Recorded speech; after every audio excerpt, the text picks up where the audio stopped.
Жетесәлиева тұрған төке қызы 1967 жылғы 1 август. Отбасылымын, семьялы жарым бар, бала шағам бар. Осы кәсіпті 2017 жылы бастағанмын. Шүкір бұйырған несібемді жеп жатырмын. Аллаға шүкір.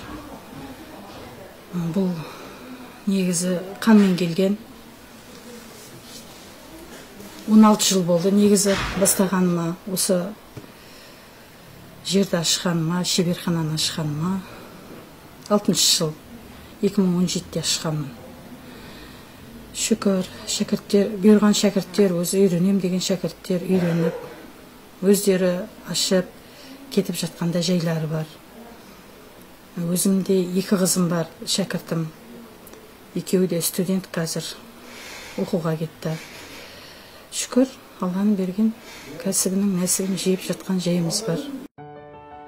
Қазақ оюлары, қазақ тілі, қазақ халқы ұлт құндылықтары десе, ең алғаш ойымызға еліміздің өзіне тән белгісі нышаны келеді. Қазақы оюларды барқыт матаға әсем дизайнмен бастырып, қазақтың салт дәстүрін сөйлетер қолөнер шеберлері жетерлік. Соның бірі біздің жерлесіміз Қазалы қыз жасауы, Қыз Жібек тігін шеберханасының басшысы жеке кәсіпкер Жетесәлиева тұрған төке қызы. Өзі сүйген мамандығының қыр-сырын жетік меңгерген қолөнер шебері, еңбек еткен 17 жылында ауданның және көрші ауылдардың тұрғындарын тапсырыстарына сәйкес оюлы көрпе жастықтары, жасотау жасаулары, тұрмыстық күнделікті қолданатын құрақ көрпешелерімен қамтамасыз етіп келеді. Жұмыстарына жаңаша бағыт енгізу мақсатында этнодизайнмен жұмыс жасауда.